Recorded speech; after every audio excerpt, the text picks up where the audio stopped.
Jaz keldi. Ölbөгөн жанга жаз келди.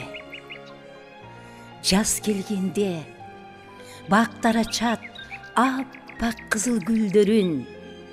Жаштары сузут ыргакка толгон мукан назик үндөрүн. Ким сүйбөсүн жадыраган асман ачык күндөрүдө. Ким сүйбөсүн гармон кыяк үч кыл кумуз күүлөрүн. Таңкы торгой таңшыгандай сен да таңшып үн безеп. Тандабырда махабатырын жаштыгырың сүйгөнүң.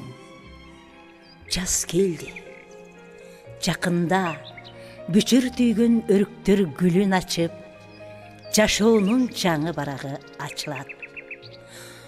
Ошол саам өрүктөр ары жылына эрте жазда сагынычы эң сөөсү күчөп келип кетчү уулу Аппазды жоктойт. Аппаз Жайнаков, Өрүкзар, Айгүл гүлү булар бири-бирин толуктап, көрк берип, экинчисинин ажарын ачып тургансый. Үч аалам, үч кең дүйнө.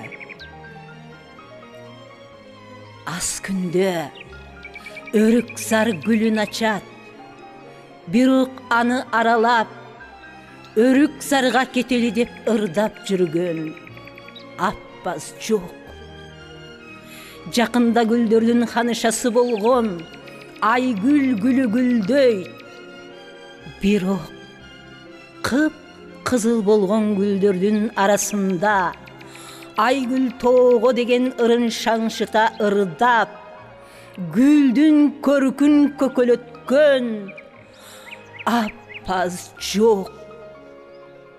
Аттиңдесең, туйган билген адамга бул жалганда мындан арткан арман барбы? Өрт болгон өмүр өчүп, өкүнүч арман коштой.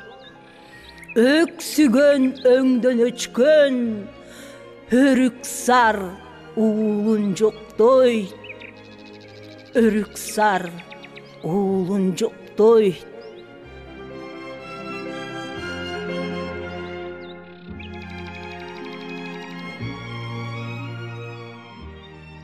Ооба, Өрүкзардын Аппазы аз өмүрүн Айгүл менен Өрүкзардын табышмактуу гүлүндөй сырдуу да, сыйлуу да жашап өттү.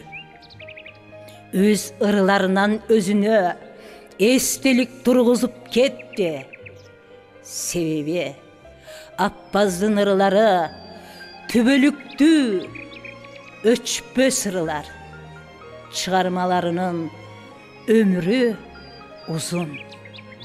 Ал ырылар муундан муунга өтүп, кыргыз элинин жүрөгүндө түбөлүккө сакталат.